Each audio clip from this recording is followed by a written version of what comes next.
நமசிவாய். இந்த கருப்பண்ண சுவாமி பற்றி நம்ம கருப்பண்ண சாமி இப்போ ஐயப்பனை பற்றி பேசினாலே கருப்பண்ண சாமி அப்படின்னு வருவார்.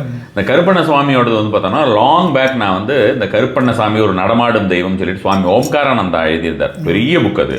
ஸோ அது இன்னொரு ஓம்காரானந்தர் இவர் இல்லை, தேனி கிடையாது. ஓகே ஓகே ரெண்டு ஓம்காரானந்தர் உண்டு இல்லையா? ஆமாம், தேனி ஓம்காரானந்தர் எழுதலைன்னு நினைக்கிறேன். இவர் வேற இன்னொரு ஓம்காரானந்தர் பக்கத்தில் எங்கேயோ அந்த மாதிரி. சரி சரி. ஸோ அது படிச்சிருக்கேன்.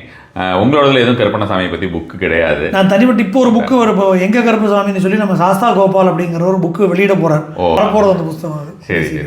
கருப்பண்ணசாமியை வந்து பார்த்தோம்னா ரெண்டு விதமான கருத்து இருக்குது வச்சுக்கோங்களேன். ஒன்று வந்து பார்த்தோம்னா மெயினாக அவர் வந்து சிவரூபம் அப்படின்ற மாதிரி சொல்கிறவா இருக்கா. இன்னொன்று மனிதராக இருந்து அவர் வந்து சுவாமியானவர், அதாவது அவதாரம் மாதிரி கிடையாது, ராமர் மாதிரியோ கிருஷ்ணர் மாதிரியோ இல்லாதக்கு இப்போ இந்த மாசாணியம்மன்லாம் சொல்கிறோம் அந்த மாதிரி. ஆமாம், அந்த மாதிரி வந்து ஆனவா அப்படின்றான். எது வந்து எக்ஸாக்டான ஒரு இல்லை, நமக்கும் தெளிவான ஒரு வரலாறு இல்லை கருப்பசாமிக்கு. பட் பொதுவாக இப்போ இந்த சுடலை மாடன் இதெல்லாம் சொல்லும்போது வந்து நமக்கு ஓரளவுக்கு வந்து இந்த மாடன்னு சொல்லக்கூடியது ஒரு தேவதையாக இல்லாமல் பல தேவதைகள் அதே பேரில் இருக்குன்னா கூட பெரும்பாலான மாட தேவதைகள், முக்கியமான ஒரு சில மாட தேவதைகள்லாம் சிவனுடைய பரிவாரமாக அறியப்படுகிறது. சிலதெல்லாம் வந்து நீங்கள் சொன்னது போல் மனிதராக பிறந்து தெய்வமாக மாறியவர்கள். பட் கருப்பசாமியோட வரலாறுல பெரும்பாலான வரலாறுகள் நீங்கள் முதல்ல சொன்னது போல் சிவனுடைய அம்சமாக இல்லை சிவனுடைய பரிவாரமாகத்தான் அது அறியப்படுகிறது. ஆனால் இன்ட்ரெஸ்டிங்காக என்னென்னா கருப்பசாமிக்கு ஒரு 4-5 வரலாறு நமக்கு கிடைக்கிது. இதில் இதுதான் சரி இதுதான் தவறுன்னு நமக்கு சொல்ல தெரியல. ஆனால் இது வந்து நமக்கு புராணோக்தமாகவும் இல்லை செவி வழி செய்தியாகவும் நாட்டுப்புற பாடலாகவும் இப்படி பார்த்தோம்னா ஒரு 4-5 வரலாறு கருப்பசாமிக்கு நமக்கு கிடைக்கிறது. அதில் ஒன்று வந்து என்ன சொல்கிறது அப்படின்னா, ஐயப்பனுடைய வரலாறோடு சம்மந்தப்படுத்தி மணிகண்டனுடைய அவதாரம் ஏற்பட்ட போது மகிழ்ச்சி சம்ஹாரத்துக்காக பகவான் வனத்துக்கு போகிறார். மகிழ்ச்சி வதத்துக்காக போகும்போது அந்த மகிழ்ச்சியுடைய கோர யுத்தம் பண்ணுறக்கூடிய காலத்தில் குழந்தையாக இருக்கக்கூடிய மணிகண்டன் தனியாக போகிறானே, அவனுக்கு துணை ஏற்படணும், யாருமே துணைக்கு போகாமல் அந்த குழந்தை தனியாக யுத்தம் பண்ணுறானேங்கிற கோபம் சிவபெருமானுக்கு ஏற்பட்டது அப்படின்னு சொல்லி அந்த கோபத்தை தொடைய தட்டினார் அப்படின்னும், அந்த கோபத்திலிருந்து ஒரு கருத்த உருவம் கொண்ட ஒரு கணநாதர் உற்பத்தி ஆனார். அவர் தான் கிருஷ்ணாவன் சொல்லக்கூடிய கருப்பசாமி. என்ன கிருஷ்ணாவன்? கிருஷ்ணாபன் அசிதாங்கன்கிற பேரெல்லாம் அதே அர்த்தம் தான், கருப்பு வடிவு உடையங்கிற அந்த அர்த்தம் வரும். கிருஷ்ணன்னா கருப்பு தானே. அப்போது அந்த அப்படின்னு சொல்லி ஒரு நம்பிக்கை உண்டு. இது இல்லாமல் இப்போ அதுக்கு ஏற்ற மாதிரி பார்த்தோன்னா நமக்கு சாஸ்தாவுடைய முக்கியமான க்ஷேத்திரங்களில் இப்போ அச்சங்கோவில், ஆரியங்காவு, சபரிமலை இது எல்லாத்துலேயுமே வந்து கருப்பசாமி இருக்கார். தனி சன்னதியாகவும் குறிப்பாக அச்சங்கோவில் கருப்பனை பற்றி தனியாகவே சொல்லணும். ஏன்னா அவருக்கு தனி சன்னதி உண்டு. கருப்பாயி அம்மான்னு சொல்லக்கூடிய ஒரு மனைவி உண்டு. சபரிமலையிலையும் அப்படி தான் 18ஆம் படிக்கு கீழ் கருப்பசாமியோட கருப்பாயி அம்மையும் இருக்கும். ஸோ இந்த மனைவியோடையே அவர் இருக்கார். விசேஷமான பரிவாரமாக இன்றைக்கும் அச்சங்கோவிலில் போகும்போது கீழே தமிழ்நாட்டிலேருந்து போகும்போது கோட்டவாசல் அப்படிங்கிற இடத்துல ஒரு கருப்பசாமி கோவில் உண்டு. மேலே கோவில்லையும் அச்சங்கோவிலுக்கு எதிர்க்க சாஸ்தாவுக்கு எதிர்க்கவே இன்னொரு கருப்பசாமி, 2 சன்னதி உண்டு. இவரை வணங்கித்தான் சாஸ்தாவை வணங்கணும் அப்படிங்கிற ஒரு மரபு உண்டு. அந்த பகுதிகளுக்கே அவர் தான் காவலாளியாகவும் இருக்கார். ஒரு நிறைய அது சம்பந்தமான நிறைய சரித்திரங்களும் சொல்கிறது உண்டு. அப்படி சாஸ்தாவுடைய முக்கியமான பரிவாரங்களில் கருப்பராக ஒன்று சொல்கிறது உண்டு. இன்னொரு வரலாறில் ராமாயணத்தோடு தொடர்பு படுத்தி ராமனுடைய புத்திரர்களாக இருக்கல லவாகுசன், அந்த குசனுடைய மறுபிறவி அவனுடைய ஒரு ராமர் நடத்தப்பட்ட ஒரு பரத்தின் காரணமாக அடுத்த பிறவியில் அவன் கருப்பசாமியாக தோன்றினான் அப்படிங்கிற மாதிரியான ஒரு வரலாறும் இருக்கு சொல்லப்படுறது. பார்த்தீங்கன்னாக்கா இப்போ நம்ம ஜோதிடத்தில் பராசரர் சொன்ன ஒவ்வொரு கிரகத்துக்கு வந்து ஒவ்வொரு குறிப்பாக சனி எந்தெந்த வீட்டில் இருக்கும்போது எந்தெந்த கடவுளை வழிபடலாம் அப்படின்ற மாதிரியான ஒரு விஷயமா கொடுத்துருக்காரு. அதில் வந்து பார்த்தீங்கன்னா கடகத்தில் இருக்கக்கூடிய சனி இருக்கார் இல்லையா, அவருக்கு ஒன்று கிருஷ்ணர் இல்லைன்னா பார்த்தோம்னா இந்த மாதிரி கருப்புசாமி அப்படின்றது அந்த மாதிரியான ஒரு பொருள் படம் தான் கொடுத்துருக்காரு. கிராம தெய்வம் இந்த மாதிரியான ரூபங்கள் அப்படின்ற மாதிரியான விஷயங்கள் அவரோட குவாலிட்டிஸ் எல்லாம் கொடுத்துருக்காரு. அப்படிதான் வந்து கொடுத்தே இருக்காரு. ஸோ நம்ம வந்து அப்போ பார்த்தோம்னா ஈவன் நம்ம பராசரரை சத்தியாயுகத்தில் தானே நம்ம எடுத்துக்க முடியும். நம்ம அடுத்த 2 யுகங்களுக்கெல்லாம் முன்னால் இருந்தவர் தானே அவர். ஸோ அது மாதிரியாக பார்த்தோம்னா அப்போ அந்த ரொம்ப பிகினிங்லேருந்தே இப்போ இந்த மனிதராக இருந்துட்டு அதுக்கப்புறம் வந்து இந்த மாசாணியம்மன் மாதிரி அந்த மாதிரி மனிதனாக இருந்துட்டு இறந்து போயிட்டு அப்புறம் தெய்வமானார் அப்படின்ற மாதிரியான ஒரு விஷயமா அந்த தேரி வந்து அதில் உடையிறது எடுத்துக்க முடியல. நமக்கு வந்து அவர் வந்து ஆதியிலிருந்தே தெய்வமாகத்தான் வழிபடப்பட்டாருங்கிற மாதிரி தான் புரியுது. ஸோ இப்படி ராமாயண காலத்தோடு தொடர்பு படுத்தி அவருடைய மறுபிறவியாக அப்படின்னு சொல்லி அப்படி ஒரு வரலாறும் சொல்லப்படுறது உண்டு. இது தவிரவும் உங்களுக்கு வந்து நம்முடைய கந்த புராணத்தில் சாஸ்தாவுடைய முக்கிய பரிவாரமாக விளங்கக்கூடிய வீரமாகாளர். அந்த வீரமாகாளர் தான் கருப்பன்னு சொல்லி சில பேருடைய ஒரு முடிவாகவும் இருக்குது. இது நிறைய ஒரு பெரிய ரிசர்ச் இது இந்த சப்ஜெக்ட்டு. இதில் ஏன்னா உங்களுக்கு ஜாபேஸ்வர மகாத்மியம்னு சொல்லி ஒரு விசேஷமான ஸ்தல புராணம் சாஸ்தாவுக்கு ரொம்ப பிரம்மாண்டமான ஒரு புராணம் இருக்குது. அதில் வந்து பகவானுடைய பிரமத கணநாதர்களாக 2 பேரை சொல்கிறான். சிவபெருமானால் உருவாக்கப்பட்டு வெள்ளை உருவம் கொண்டவராக மகாவீரரும் கருத்த உருவம் கொண்டவராக மகாகாலரும் வந்தார்கள்னு சொல்லி அவர்கள் உற்பத்தி சொல்கிறது. இப்போ அந்த மகாகாலருடைய தொடர்ச்சி ஸ்கந்த புராணத்தில் வடமொழி கந்த புராணத்தில் இருக்குது. தமிழ்லையும் வந்து கச்சியப்ப முனிவர் அதை பாடுறார். ஏன்னா இந்த அஜமுகி அப்படின்னு சொல்லி நான் ஏற்கனவே சரித்திரம் சொன்னேன். அஜமுகிங்கிற அரக்கி தேவேந்திரனுடைய மனைவியான இந்திராணியை கவர்ந்து செல்வதற்காக முயற்சி பண்ணின போது சாஸ்தாவினிடத்தில் பிரார்த்தனை பண்ணினதாகவும் சாஸ்தா இந்திராணியை தன்னுடைய காவலாளியாக இருக்கக்கூடிய தன்னுடைய முதல் கணநாதனாக இருக்கக்கூடிய வீரமாகாளரிடம் ஒப்படைத்து சென்றார்னு வரும். அப்போ அதில் வந்து அஜமுகி பின்னாடி வந்து இந்திராணியை கவர்ந்து செல்ல முற்படும் போது அப்போ வந்து பகவான்கிட்ட பிரார்த்தனை பண்ணுறான் இந்திராணியை. உடனே சாஸ்தா வீரமாகாளர் அனுப்பி வைக்கிறார். அப்போ அஜமுகி கேட்குறான்னு யாருன்னு கேட்டோடனே அவர் தெளிவாக நான் யார் வெள்ளை யானை மேலே வருவாரோ, யார் முக்கண்ணை வைத்திருப்பாரோ, சந்திரகலை தரித்திருப்பாரோ, அப்படி இருக்கக்கூடிய உலகெல்லாம் காக்கக்கூடியவருடைய ஏவலாளி நான், வீரனில் வீரனான வீரமாகாளன் அப்படின்னு சொல்லி தன்னை இன்ட்ரடியூஸ் பண்ணிக்கிறார் சாஸ்தாவோட. அப்போ அஜமுகி வந்து வெள்ளை யானை அப்படின்னு கேட்டதுனால இந்திரன் தப்பாக நினச்சி இந்திரனுடைய ஏவலாளின்னு நினச்சி அவள்கிட்ட எதிர்க்க புறப்பட்ட உடனே நான் சாஸ்தாவுடைய கணநாதன் என்ன ஒன்றால் ஒன்றும் பண்ண முடியாதுன்னு சொல்லி அவருடைய கையை வெட்டி காலால் எட்டி உதச்சார்னு சொல்லி சரித்திரம் வருது. அதுக்கப்புறம் இதை நம்ம பொருத்தி பார்த்தோம் அப்படின்னா நம்ம செட்டிநாடு பகுதிகளில் ஒரு அம்பர் மாகாளம்னு ஒரு கோவில் உண்டு, விசேஷமான ஒரு சிவஸ்தலம். இந்த அம்பர் மாகாளத்தில் மகாகாலம் மகாகாலநாதர் தான் அங்கே சுவாமிக்கு பேர். கிட்டத்தட்ட இவரோட ஷேட்ஸ் ஆஃப் பைரவா. ஆமாம், அதுதான் வரும். ஸோ மகாகாலர்னு சொல்லும்போது காலம்னாலும் கருப்பு தான். ஸோ மகாகாலர் அப்படின்னு சொல்கிறது தான். இப்போ அந்த வீரமாகாளர் தான் கருப்பர்னு ப்ரூவ் பண்ணும் விதமாக இந்த அம்பர் மாகாளத்தில் வந்து வீரமாகாளர் சிவபெருமானை பூஜை பண்ணார் அப்படின்னு ஒரு பல ஸ்தலபுராணம் உண்டு. அதுக்கு அதில் ஒன்று இது. அதுக்கு ஏற்ற மாதிரி அந்த ஆலயத்தின் அருகிலேயோ இல்லை வளாகத்திலேயோ வந்து ஒரு கருப்பர் சன்னதியும் இருக்குது. ஸோ இவர் தான் அவர், அப்படி ஒரு தியரி உண்டு. ஸோ இது எதுவுமே சரி தவறுங்கிற இதுக்கு நம்ம வரல. பட் இத்தனை விதமான அப்ரோச்சுகள் இருக்குங்கிறதுக்கு நான் சொல்கிறேன். ஸோ ஏன்னா இப்போ நம்ம வந்து சபரிமலையிலையோ அச்சங்கோவிலையோ ஆரியங்காவிலையோ பார்க்கும்போது ஒரு தேவியோட கருப்பாயி அம்மாங்கிற ஒரு தேவியோடு அவர் இருக்கார். இதே வேறு சில தலங்களில் பார்த்தோம்னா கருப்புசாமிக்கு கனகப்பிரபா காஞ்சனப்பிரபான்னு 2 பத்தினி இருக்கிற மாதிரியான சில தலங்களும் இருக்குது. அதனால் இது வந்து இதுதான் சரி இதுதான் தவறு இப்படி தான் பண்ணணும் அப்படிங்கிற மாதிரியான ஒரு எந்த விதமான ஒரு அறுதிட்டு நம்ம சொல்லக்கூடிய விஷயங்களாக எதுவும் இல்லை. இதை தாண்டி இன்னொரு கருத்து கூட இருக்குது. அது எவ்வளோ தூரம் சரின்னு எனக்கு தெரியல. என்னென்னா இந்த வடநாடுகளில் இருக்கக்கூடிய கிராம தேவதைகள் வரிசையில் ஷியாம் பாபான்னு சொல்லி ஒருத்தர் உண்டு. அது நிறைய வடக்கத்தி கோவில் இருக்குது. அவர் தான் கருப்புசாமியாக இருக்கலாம் அப்படின்னு ஒரு வகையான தியரி சிலவரால் சொல்லப்படுறது. எனக்கு அதை பற்றி தெரியாதனால அதை நான் கமெண்ட் பண்ண ஒரு பட் அதுக்கும் அர்த்தம் இதே தான். ஷியாம் பாபானாலும் கருப்பு வடிவத்தை உடையவர்னு தான் அர்த்தம் வருது. ஸோ அதனால் இது வந்து இதுதான் அப்படின்னு சொல்லலை. பட் பொதுவில் வந்து கருப்புசாமிக்கு இந்த மாதிரியான பல சரித்திர சம்பவங்களில் புராண சம்பவங்கள்லையும் தொடர்பு இருக்குது. இதில் சிலது புராணங்கள் இருக்குது, சிலது செவிவழி செய்தியாக இருக்குது, சிலது வில்லுப்பாட்டிலேருந்து கிடைக்கக்கூடியது. சரி, இந்த மாதிரி பல டைமென்ஷன்ஸில் நமக்கு தெரிய முடியுது.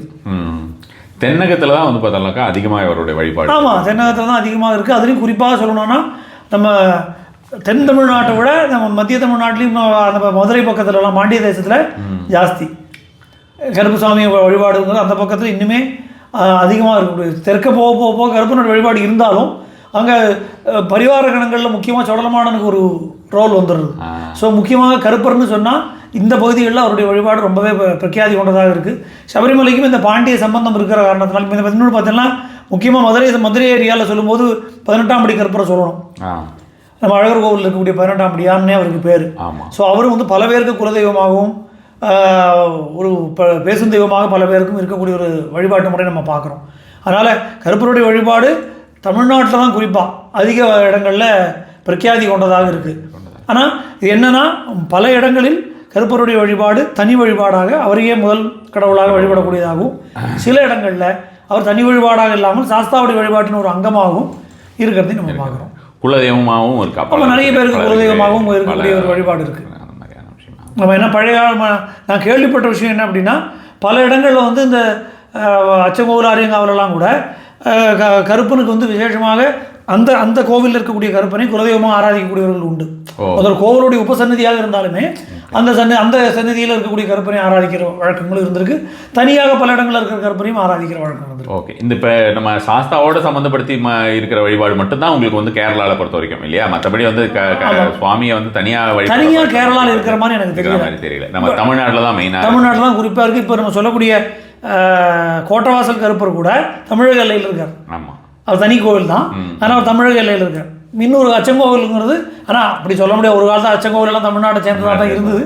பட் ஆனால் இந்த பார்டர் ஸ்டேட்னு சொல்லுவோம், அந்த பகுதிகளில் தான் இந்த வழிபாடு ஜாஸ்தியாக இருக்குது. தசமஹாவித்யான்னு சொல்லி சாந்தானந்தர் ஒரு புஸ்தகம் வெளியிட்டார். ஓகே, அந்த புஸ்தகத்தில் வந்து அது எழுதினது வந்து திருவெண்காடு முத்துசாமி சாஸ்திரிகள்.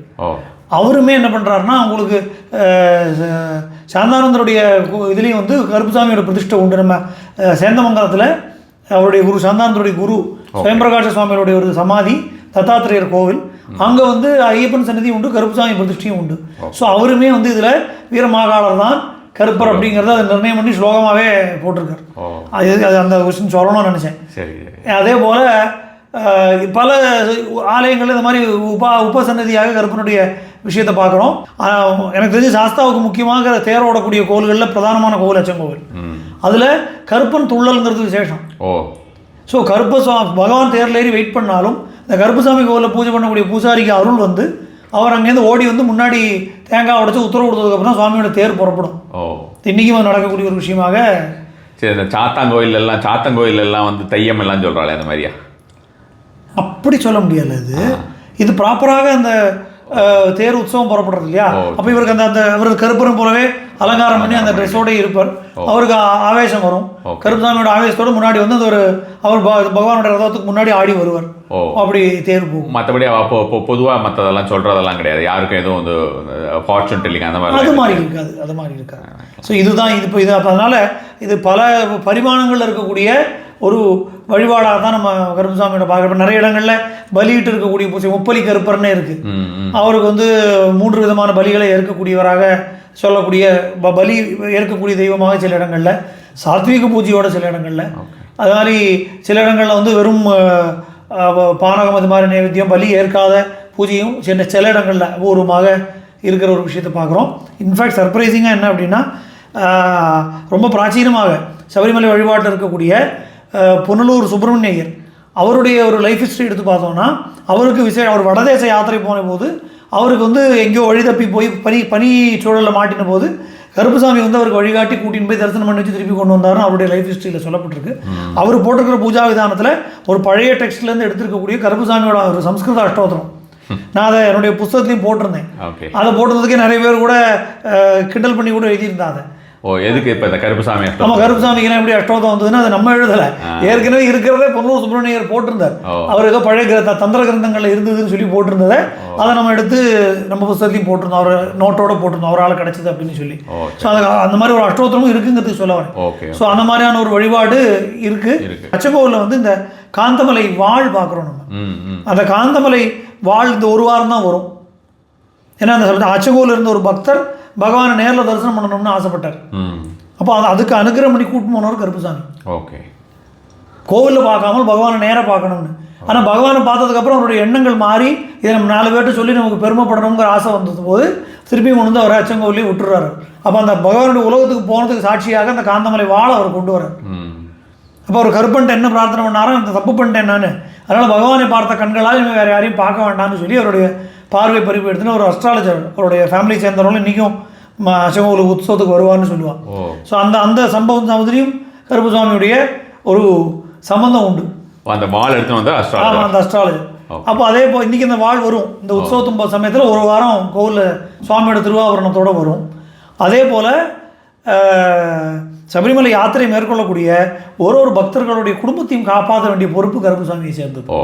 அதனால தான் மலை யாத்திரை கிளம்பக்கூடிய பக்தர்கள் வந்து கிளம்பும்போது வீட்டு வாசலில் ஒரு கல்லை வச்சு அதுக்கு சந்தனகுமம் வச்சு தீபாராதனை பண்ணிட்டு முன்னாடி ஒரு தேங்காய் உடைக்கணும். அது ப்ராப்பராக பண்ணணும் கண்டிப்பாக. கல்லை வைக்காட்டாலும் தேங்காயாவது உடைக்கணும் குறைஞ்சபட்சம். அது எல்லாருமே பண்ணுவாங்க. ஆமாம், அது சில குடும்பங்களில் கல்லை வச்சுட்டு இப்போ அதுக்கு பூஜை பண்ணிட்டு போகிற வழக்கம் இருக்குது. சில பேர் கல்லை வைக்கிறதில்ல, பிரார்த்தனை பண்ணி தேங்காய் உடைப்போம். அதே போல் திரும்பி வரும்போது தேங்காய் உடைச்சிட்டு தான் உள்ளே வரணும். இது காரணம் என்னென்னா இந்த நம்ம ஆண் மக்கள்லாம் சபரிமலைக்கு போயிட்டோம், இந்த குடும்பத்தை பாதுகாக்க வேண்டிய பொறுப்பு அப்படிங்கிறது கருப்பசாமியை சேர்ந்தது அப்படிங்கிறதால அவர்கிட்ட பிரார்த்தனை பண்ணி தேங்காய் உடைக்கிறோம். அதே கருப்பசாமி தான் 18ஆம் படியில் இருந்து பக்தர்களை மேலே அனுப்பி வைக்கிறார். திரும்பி வரும்போது அதே மாதிரி மறுபடியும் தேங்காய் உடைச்சு அவர்கிட்ட பிரார்த்தனை பண்ணி விடைபெற்று வந்து வீட்டு வாசலில் மறுபடியும் தேங்காய் உடைச்சு இதுவரைக்கும் குடும்பத்தை பார்த்து கொண்டதுக்கு நன்றின்னு சொல்லி திரும்பி போகணும். ஏன்னா இதை நான் 2-3 பக்தர்கள் சொல்லியே கேட்டிருக்கேன். ஏன்னா இந்த மாதிரி ஆண்களெல்லாம் போன உடனே இந்த வீட்டுக்கு திருடர்கள் வர முயற்சி பண்ணதாகவும் வீட்டை சுற்றி ஒரு நிழல் உருவம் வந்து குதிரை மேலே போகிறத வந்து இவர்கள் பார்த்து பயந்து ஓடி போனதாகவும் எல்லாம் நிறைய சம்பவங்கள் கேள்விப்படுறோம். ஸோ அப்படி ஐயப்ப பக்தர்களுக்கு முக்கியமாக வழிபடக்கூடிய ஒரு தெய்வமாக, ஏன்னா அழகர் கோவில் இருக்கிற அதே 18 படியாருன்னா இங்கேயும் அதே மாதிரி 18 படிக்கு காவலாக தான் இருக்கார். ஸோ அது மாதிரி நிறைய பக்தர்களுக்கு ஒரு நேரில் நின்று பேசக்கூடிய தெய்வம் போல கருப்பசாமியுடைய அனுகிரகம் இருக்குது. பகவானுடைய வழிபாட்டிலையும் விசேஷமாக அவருக்கு ஒரு ஸ்தானம் கொடுக்கப்பட்டிருக்கு. இன்றைக்கும் நிறைய பேர் நம்ம நிறைய கருப்பர் கோவில் இருக்கு. நம்ம ராங்கியம் கருப்பர், அதே போல் நவலடியான், இந்த மாதிரி நிறைய கருப்பு நீதி தேவதையாக கருப்பரை அறியப்படுறோம். ஏன்னா கோர்ட்டு கேஸு, இந்த மாதிரி தீராத பிரச்சனைகள், நம்மளை ஏமாத்தின ஒரு விஷயங்கள், இது மாதிரி விஷயங்களுக்கெல்லாம் கருப்பசாமிகிட்ட பிரார்த்தனை பண்ணுறதுனால உடனடியாக பதில் கிடைக்கிறதுங்கிறது பக்தர்களுடைய அசைக்க முடியாத ஒரு நம்பிக்கையாக இருக்குது. அது மாதிரி ஒன்று இன்னொன்று வந்து பார்த்தீங்கன்னாக்கா அந்த ஒடுக்கப்பட்டவாளுக்கு அது மாதிரியான ஒரு கடவுள் மாதிரி அந்த மாதிரியான ஒரு ஐடென்டிட்டி, அதான் நியாயம் கிடைக்காமல் அநியாயத்துக்கு ஆட்பட்டவர்களுக்கு வந்து தர்மத்துக்கு விரோதமான விஷயங்களுக்கு தள்ளப்பட்டு நீதிக்கு கேட்கும்போது அதுக்கான ஒரு குரல் கொடுக்கக்கூடிய தெய்வமாக கருப்பசாமி நம்ம பார்க்குறோம். அதனால் இப்போ நிறைய இடங்களில் வந்து அதனால தான் என்ன அவருடைய ஆயுதங்கள் பார்த்தோம் அப்படின்னா இந்த கையில் கத்தியும் இந்த கையில் கதியும் தான் இருக்கும். கத்திங்கிறது அருவாள் மாதிரி இருக்கக்கூடியது. பட்டு மந்திர சாஸ்திரங்கள்லையும் கருப்பனுக்கு தனியாக விதானங்கள்லாம் கொடுக்கப்பட்டிருக்குங்கிறது தான் ஆச்சரியம். அது மாதிரி விதானங்கள்லாம் கொடுக்கப்பட்டிருக்கு. அதில் வந்து கருப்பசாமியோட வடிவம் பார்த்தோம்னா 10 கைகளோடு கூடி விசேஷமான ஆயுதங்கள் வைத்திருக்கிற ஒரு வடிவம். இன்னொரு வடிவம் வந்து எப்பயும் போல அந்த ரூபத்துக்கு ஏதாவது பேர் இருக்கு, இதே தான் கிருஷ்ணாவன் அப்படிங்கிற பேரில் இருக்கும். அது வந்து ஒரு வடிவம். இன்னொரு வடிவம் எப்படி டிப்பிக்கலாக கருப்பசாமி எப்படி இருப்பாரோ அதே போல் இந்த கையில் இந்த வளைந்திருக்கக்கூடிய வாள், அது அருவாள் தான் சொல்கிறோம், வளைந்திருக்கக்கூடிய வாளையும் இந்த கையில் கதையும் வைத்திருக்கக்கூடிய 2 கையில் நார்மலாக நம்ம எல்லா இடத்துலையும் பார்க்கக்கூடிய ஒரு விசேஷமான வடிவமாக சொல்லப்படுறது. அதனால் பல வடிவங்களில் கருப்பசாமியோட வழிபாடுகள் நமக்கு கிடைக்கிறது. இதில் கூட இப்போ சாஸ்தாவுடைய சரித்திரங்களெல்லாம் பாடும்போது அதில் மணிதாசன் சொல்லக்கூடிய பக்தரை பற்றி நான் ஏற்கனவே சொல்லியிருந்தேன். அவர் கருப்பனையும் பாடியிருக்கார்.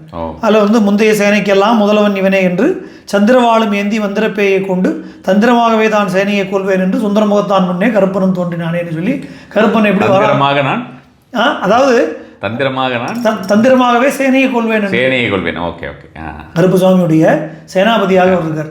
ஸோ முந்தைய சேனைக்கெல்லாம் முதல்வன் இவனே என்று, சாஸ்தாவுடைய சேனைகளுக்கெல்லாம் சேனாபதியாக முன்னாடி இருக்கக்கூடியவர். முந்தைய சேனைக்கெல்லாம் முதல்வன் இவனே என்று சந்திரவாளும் ஏந்தி, சந்திரன் போல வளைந்திருக்கும் இல்லையா அருவாள், சந்திரவாளும் ஏந்தி மந்திர பேயை கொண்டு தந்திரமாகவே தான் சேனையை கொள்வேன் என்று, இந்த எதிரிகளுடைய சேனையை நான் தந்திரமாக கொள்வேன்னு சொல்லி சுந்தரமுகத்தான் முன்னே கருப்பனும் தோன்றினானேன்னு சொல்லி அப்படி தான் கருப்பன் வந்து மகிழ்ச்சியுடைய படைகளை வதம் செய்தார். 66 கோடி அசுர சைன்யங்களையும் சாஸ்தாவுடைய சேனாபதியான கருப்பர் வதம் செய்ததாக நம்ம பம்பா பாலனில் ஏற்கனவே நம்ம பார்த்தோம்.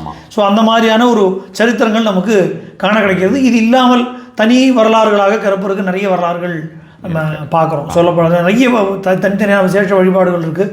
இன்ஃபேக்ட் நம்ம சொன்னது போல் இந்த அருவாள் வந்து அவருடைய விசேஷ ஆயுதமாக பல கோவில்களில் உருவமே இல்லாமல் வெறும் இந்த அருவாளை மட்டுமே வைத்து வழிபடக்கூடிய மரபுகளையும் நம்ம பார்க்குறோம்.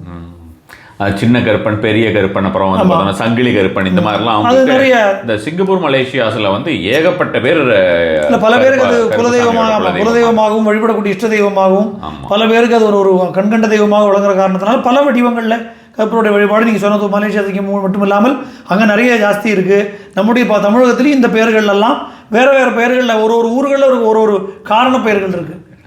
அது மாதிரி அந்த பெயர்களோட அவருடைய வழிபாடு நடக்கத்தான் செய்யுது. இப்போ நீங்கள் அந்த சேனையை கொள்வேன் என்று அப்படின்ற மாதிரி நீங்கள் அதை சொல்லியிருந்தீங்களே இந்த பாடல், அதில் பார்த்தோம்னா பெருமாளுக்கு சுதர்சனர் மாதிரி சாஸ்தாவுக்கு கருப்பணசாமின்னு சொல்லுவாங்க. ஆமாம் அவன் அப்படி தான் உங்களுக்கு பகவானுடைய முக்கிய பரிவார கணங்களில் கருப்பருக்கு தனியாக ஒரு ஸ்தானம் இருக்குது சாஸ்தாவுடைய பரிவார கணங்களில். அதனால தான் அவர் தனி தேவதையாகவும் பல இடங்களில் வழிபடப்படுறார். இங்கே சாஸ்தாவுக்கு துணை தேவதையாக பரிவாரமாகவும் வழிபடப்படுறார். அதனால் சபரிமலையில் நீங்கள் பார்த்தாலுமே சபரிமலையில் கூட நான் சொல்ல கேட்டிருக்கேன் என்ன அப்படின்னா, முதல்ல சபரிமலை 18ஆம் படியில் இருந்த கருப்பர் கொஞ்சம் உக்ரமாக இருந்ததாகவும் அடிக்கடி தீ விபத்துகள் ஏற்படுறது அப்படிங்கிற ஒரு பயம் காரணமாக அவரை கொஞ்சம் சாந்தப்படுத்துறதுக்காக அவருடைய மனைவியான கருப்பாயம்மையை பின்னால் பிரதிஷ்டை பண்ணதாகவும் நம்ம கேட்டிருக்கோம். Okay okay. அதனால் அப்படியான ஒரு நம்பிக்கையும் உண்டு. பட் இப்போ நமக்கு இவர் எப்படி பரிவார தேவதையா இவருக்கு சாஸ்தாவுக்கு ஆனார் அப்படின்னு அதான் நான் சொன்னேன், மகிழ்ச்சி வதத்துக்காக சிவபெருமானால் அனுப்பி வைக்கப்பட்டு அப்படி அப்புறம் அப்படியே இருந்தார் அப்படிங்கிறது அந்த சபரிமலையுடைய வரலாறோட சொல்லப்படுறது. இல்லை முதல்ல உள்ள வேற சில புராணங்கள் படி சிவபெருமானாலேயே அனுப்பப்பட்ட 2 பிரமத கணநாதர்களில் ஒருத்தராக வீரமாகாளர் தான் இவர்னு எடுத்துட்டோமானா அந்த சரித்திரமும் நமக்கு டேலியார். அதனால் மொத்தத்தில் கருப்பசாமியுடைய வழிபாடு அப்படிங்கிறது ரொம்ப ஒரு விஸ்தாரமான, ரொம்ப ஒரு ஆராய்ச்சிக்கு உட்படுத்தி பார்க்க வேண்டிய ஒரு விஷயம். என்னென்ன பல சுவாரஸ்யமான ஆச்சரியமான சம்பவங்கள் அவரை பற்றின சரித்திரங்களில் நமக்கு கிடைக்கிறது. இப்போ இதில் நம்ம ஓரளவுக்கு தான் நம்ம பார்த்துருக்கோம், ஓரளவுக்கு தான் நம்மளால் புரிஞ்சுக்க முடியுது. நம்மளால் புரிஞ்சுக்க முடியாத நிறைய விஷயங்கள் இருக்கே. அதனால் அது மாதிரியான விஷயங்கள் நீ அவரோட பத்தி நிறைய கூஸ்பம்ப் ஸ்டோரிஸ் எல்லாமே பயங்கர மிராக்குலஸ் ஸ்டோரி. ஆமா, இப்போ இந்த மாரநாடு கருப்பசாமியோட கதைன்னு ஒன்று ரொம்ப ஃபேமஸாக நான் ஒன்று வாசித்தேன். அந்த ஒரு அரசருடைய ஒரு மாரநாடுங்கிறது இந்த ராம்நாடு சைடு நினைக்கிறேன். அப்போ அந்த அரசருடைய, எனக்கு அந்த ஊர் கரெக்டாக தெரியல, மேபி ராங் ஆல்சோ. அப்போ அந்த இடத்துல அந்த அரசருடைய மனைவியோட ஏதோ நகை காணாமல் போன போது, அப்போ யார்கிட்ட கேட்டும் கிடைக்காத போது ஒரு கருப்பசாமி கோவிலில் இருக்கக்கூடிய அந்த பூசாரி அருள் சொல்லுவார் அப்படின்னு கேட்ட உடனே அவர்கிட்ட கேட்டதாகவும், அந்த பூசாரி ஒரு ராஜா வர குதிரையில் தான் கருப்பர் வருவார் அரண்மனைக்கு வரணும்னா அப்படின்னு சொல்லி கேட்டு அந்த ஸ்பாட்லெஸ்ஸாக இருக்கிற வெண்புறவி அதை கொண்டு இவர்கள் கேட்டாங்கன்னா இந்த மாதிரி பூசாரி அது மாதிரி ஏறி வருவார் போல இருக்குன்னு வச்சார். இல்லை சாமி வரத்துக்கு தான் அது, நான் கூட ஓடி வந்துடுவேன்னு சொல்லி பல 100 கிலோமீட்டர் அவர் ஓடி வந்தாராம். தனியாக குதிரை மேலே கருப்பசாமி வந்தார், இவங்களுக்கு கண்ணுக்கு தெரியாமல் அதுக்கு அவங்க கேட்டிருக்காங்க, 3 கேள்வி தான் கேட்கணும் அப்படின்னாங்களாம். அப்போ அதை கேட்டபோது வந்தது கருப்பசாமி தாங்கிறதுக்கு என்ன அடையாளம்னு கேட்டோன்னே, கருப்பன் ஏறின குதிரையில் இனிமேல் வேறு யாரும் ஏற முடியாது, குதிரை செத்து விழுந்திருக்கும் பாரு அப்படின்னாராம். அதே மாதிரி அந்த குதிரை செத்து விழுந்திருக்கு. அதனால் ரொம்ப சுவாரஸ்யமாக இருந்தது அது கேட்டோன்னே. அதை சொல்லி அதுக்கப்புறம் இந்த நகை எங்கேயுமே திருட்டு போகலை, களவு போகலை, அது அரண்மனைக்குள்ளேயே தான் இருக்குதுன்னு சொல்லி ஒரு எடுத்து கொடுத்தாருன்னு இது மாதிரி நிறைய சம்பவங்கள் கருப்பசாமி சம்மந்தப்பட்டிருக்கக்கூடிய பல ஆச்சரியமான இதெல்லாம் உண்மையாக நடந்த விஷயம் இல்லையா. அதாவது அந்த மாரநாடு கருப்பசாமி கோவில் இன்றைக்கி ரொம்ப ஃபேமஸாக தான் சொன்னேன். நம்ம பிரபலமான கருப்பருடைய ஆலயங்கள் அப்படிங்கிறது நிறைய ஆலயங்கள் இருக்குது. இதில் ஒரு ஆலயத்துக்குமே ஒரு விசேஷமான சரித்திரங்கள் சம்பவங்கள் நம்ம பார்க்குறோம். அதுதான் அந்த நிறைய பேர் இந்த கோர்ட்டு கேஸ் இருக்கக்கூடியவர்கள் இல்லை தப்பான பழி பொய்ப்பழி சுமத்தப்பட்டவர்கள் எல்லாருமே கூட எதிர அழகர் கோவில் இருக்கிற கருப்பசாமிக்கோ நவலடியானுக்கோ பிரார்த்தனை பண்ணி அருவாள் வாங்கி வைக்கிறேன், இல்லை வேறு எதுவும் விதமான நீங்கள் அழகுல பார்த்தோம்னா 15 அடி 20 அடிக்கெல்லாம் அருவாள் இருக்கும். இதெல்லாம் பக்தர்கள் பிரார்த்தனையாக கொண்டு செலுத்திய ஒரு விஷயங்கள். அதனால் ஒரு நீதியின் காவலனாக தர்ம தேவதையாக கருப்பருடைய வழிபாடு அப்படிங்கிறது இருக்குது. இன்ஃபேக்ட் சபரிமலையிலேயே காட்டுக்குள்ளே போகும்போது பழைய காலத்துலலாம் பழைய சில குருமார்களுக்கு கருப்பனுடைய உபாசனையும் கருப்பனுடைய அனுகிரகமும் இருந்த காரணத்தினால அவர்கள் வர வரைக்கும் காத்திருப்பார்களாம் மிச்ச பக்தர்கள்லாம். அவர்களுடைய துணையோடு போனால் காட்டில் எந்த தொல்லையும் வராது, மிருகங்களால் துன்பம் ஏற்படாது அப்படின்னு சொல்லி போகிற ஒரு மரபெல்லாம் கூட சொல்லப்படுது. இது பார்த்தோன்னா நிறைய பேர் பார்த்தோன்னா எங்கேயாவது வெளியில் தனியாக போகும்போது இருட்டில் இந்த காட்டு வழியாக போகிறச்சு அப்படின்ற மாதிரியான விஷயமா பயத்துக்கெல்லாம் பார்த்தோன்னா பின்னால் கருப்பு ஏதோ ஒரு ரூபத்தில் வருவார். இப்போ சதுரகிரி மலையில் கூட பிளாவடி கருப்புன்னு இருக்கார். நிறைய பேர் சொல்ல நம்ம கேட்டிருக்கோம். என்னன்னா அவர்கிட்ட பிரார்த்தனை பண்ணிட்டு போகும்போது ஒரு கருப்பு நாயின் வடிவத்தில் அவர் கூட ஹெல்ப் பண்ணதாக பல நம்ம நிறைய பக்தர்கள் அதை மாதிரி சொல்லியிருக்காங்க. அதனால் ஏதோ ஒரு வகையில் அவருடைய ப்ரெசன்ஸ் அப்படிங்கிறது நம்மளால் ஃபீல் பண்ண முடியும், உடனே உணர முடியும். ஒரு பக்தர்களுக்கு ஒரு ஆபத்து அப்படின்னு சொல்லி ஒரு குரல் கருப்பாக காப்பாற்றுன்னு குரல் கொடுத்தா உடனே ஓடி வரக்கூடிய இன்ஸ்டன்ஸ் நிறைய நம்ம கேள்விப்படுறோம். அதனால் அப்படி ஒரு கூப்பிட்ட குரலுக்கு வரக்கூடிய தெய்வமாக நமக்கு அத்தனை அதனால தான் பாமரர்கள் முதல் பண்டிதர்கள் வரை அத்தனை பேரும் ஆராதிக்கக்கூடிய தெய்வமாக கருப்பனுடைய வழிபாடு அப்படிங்கிறது ரொம்ப விசேஷமாக சொல்லப்படுது. அதனால் யார் யாருக்கு எப்படி முடியுமோ, யார் யாருக்கு எப்படி சௌரியப்படுகிறதோ அந்த முறையில் வழிபடக்கூடிய ஒரு எல்லா வகையிலையும் இருக்குது. கல் வச்சு செங்கல் வச்சு பண்ணலாம், அவர் வரும் சூடத்தை கொளுத்தி வழிபடலாம். அதனால் எது எப்படி பண்ண முடியுமோ அந்த வடிவத்தில் ஒரு அவர் போய் அனுகிரகிக்கிறார் அப்படிங்கிறது தான் ஒரு நிதர்சனமான விஷயமாக இருக்குது. அவருக்கு வெள்ளை குதிரை எப்படி வந்தது? வெள்ளை குதிரை அப்படின்றதுக்கு எப்படி வந்தது அப்படிங்கிற விஷயமெல்லாம் நமக்கு வாகனமாக இருக்கிறதுக்கு அதாவது நீங்கள் இப்போ சொன்ன இல்லையா, எந்த ஒரு இதுவும் இல்லாத குதிரையாக இருக்கணும் அப்படின்னு. ஆமாம், இல்லை அது வெள்ளை குதிரை மாத்திரம் இல்லை, சில இடங்களில் சிவப்பு குதிரை இன்னும் சில இடங்கள் நம்ம கேள்விப்பட்டிருக்கோம். பட் உறுதியாக இதுதான் அப்படின்னு சொல்ல தெரியல. ஆனால் இது மாதிரியான நிறைய ட்ரெய்ட்ஸ் இருக்குது. சில இடங்கள் நிறைய கோவில்களோட சரித்திரம் பார்த்தோன்னா மலையாள கருப்பு அப்படின்னு சொல்கிற வழக்கம் உண்டு. அவர் கேரளத்துலேருந்து வந்தார்னு சொல்கிற ஆட்களும் உண்டு. இதெல்லாம் ஒருத்தருடைய அந்தந்த கோவில்களுக்கு நான் தலைப்புறானோம். ஸோ இதுதான் ரைட்டு, இதுதான் தப்பு நம்ம சொல்கிறதுக்கு இல்லை. இது ஒரு இடத்திற்குள்ள வழிபாட்டு முறைகளும் ஒரு மாதிரியான இதில் இருக்குது. இப்போ சில இடங்களில் வந்து இவருக்கு சுருட்டோ அது மாதிரியான விஷயங்களை வச்சு படைக்கிற வழக்கம் இருக்குது. சில இடங்களில் புகையிலை வச்சு படைக்கிற வழக்கம் இருக்குது. அது மாதிரியான சில முறைகளும் இருக்குது. அதனால் வந்து நமக்கு இதுதான் இப்படி தான் அப்படிங்கிற அறுதிட்டு சொல்ல வாகனம் விசேஷமாக இவருக்கு புறவி குதிரை தான். அது வெண்குதிரையாகவும் சிவப்பு குதிரையாகவும் சேர்ந்த மாதிரியான சில வழிபாடு. சில இடங்களில் வந்து இவர் கையில் சூலம் தாங்கி குக்குடம் என்று சொல்லக்கூடிய சேவல் இவர் கூட இருக்கிறதாக சில இடங்களில் பார்க்குறோம். சிவபெருமானுடைய அம்சமாக விளங்குற காரணத்தினால இவர் வந்து சூலம் தாங்கி இருக்கிறதாகவும் அந்த மாதிரி இருக்கும். நிறைய இடங்கள் அது ஆச்சரியமாக சிவபெருமானுடைய அம்சமாக இருக்கிறதா சில இடங்களில் சொல்லப்பட்டாலும் சில இடங்களில் இவருக்கு நாமம் போட்டு இவருக்கு வந்து நாராயண ரூபம் கிருஷ்ணபுத்திரம்னு சொல்லி அவர் தியான ஸ்லோகமே அப்படி தான் சொல்கிறது. ஷாமலம் கிருஷ்ணபுத்திரம் அப்படின்னு முடியக்கூடிய தியான ஸ்லோகம் இருக்குது இவருக்கு. ஸோ அதில் கிருஷ்ணனுடைய ஒரு அம்சம் கொண்ட அந்த மாதிரியான ஒரு வடிவமாக ஒரு அறியப்படுறது. அதனால் இது இப்படி தான் அப்படி தான் அறுதிட்டு நம்மளால் சொல்ல முடியல. அந்தந்த இடங்களில் உள்ள வழிபாட்டு முறைகளை அனுசரித்து தான் அவருடைய வழிபாட்டை நம்ம புரிஞ்சுக்க வேண்டியிருக்கே அப்படின்னு இதை தான் சொன்னேன். இது நிறைய ஆராய்ச்சிக்கு உட்படுத்தப்பட்டு இன்னும் நிறைய விஷயங்கள் திறக்க வேண்டிய ஒரு பெரிய ஒரு பாக்ஸ் அது. அதனால் நீ காலங்கள் போக போக தான் நமக்கு அதற்கான விடைகள் கிடைக்கும்னு நினைக்கிறேன். பல்வேறு யுகங்களில் பல்வேறு விதமான ரூபங்கள் எடுத்து அப்படி இருந்திருக்கலாம். அப்படி தான் நம்ம புரிஞ்சுக்க வேண்டியிருக்கு. வேறு வேறு யுகங்களில் வேறு வேறு விதமான வடிவங்களில் ஒரு வெளிப்பட்டிருக்கக்கூடிய ஒரு தன்மை நமக்கு புரியுது. ரொம்ப சந்தோஷம்.